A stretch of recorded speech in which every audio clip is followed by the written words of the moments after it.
நீ எங்கே government approach பண்ணி எத்தனை கோரிக்கை மனுக்களை கொடுத்தோன்னு தான் ஜட்ஜு கேட்பார். முதல்ல எடுத்தெடுப்பில் இந்த பெட்டிஷன் டிஸ்மிஸ் ஆகும், எழுதி வச்சுக்கோங்க. ஆகவே இது இரட்டை நிலைப்பாடு. இவங்க தப்பான அரசியலை கையில் எடுத்திருக்காங்க. ஆதிக்க ஆணவ படுகொலை கோர்ட்லேயே அசிங்கப்பட தான் வாய்ப்பு இருக்கா? கோர்ட்டில் அசிங்கப்பட வாய்ப்பு இருக்கு.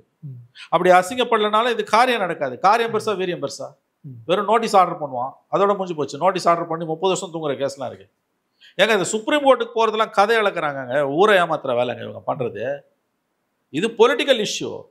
நீ இங்கே போராடி உனக்கு நீதியே கிடைக்கலன்னா கடைசியாக போனாங்க. நீ எடுத்த முதல்ல சுப்ரீம் கோர்ட்டுக்கு பண்ண அது எப்படி வேலைக்கு ஆகும்? இதை நம்ம அரசியல் மட்டத்தில் அரசியல் தளத்தில் தான் இதை நம்ம ஃபேஸ் பண்ணோம். சிபிஎம் பண்ணுறான் இல்லைங்க, ஆணவ படுகொலைகளுக்கு எதிராக தெருவா போய் போராடுறாங்கல்ல. தமிழ்நாட்டில் இருக்க கட்சிகள்லேயே சிபிஎம் மட்டும்தானங்க ஆணவ படுகொலைகளுக்கு எதிராக களத்தில் நிற்கிற ஒரே கட்சி.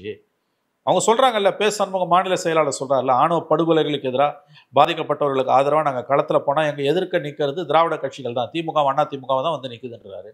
எவ்வளோ வெட்கக்கேடான விஷயம் அந்த ரெண்டு திராவிட கட்சிகளுக்கு. குறிப்பாக திமுக எவ்வளோ வெட்கக்கேடு. சமூக நீதி பேசுகிற கட்சி ஆணவ படுகொலைகளுக்கு ஆதரவாக போய் நிற்குதுன்னா எவ்வளோ வெட்கக்கேடு.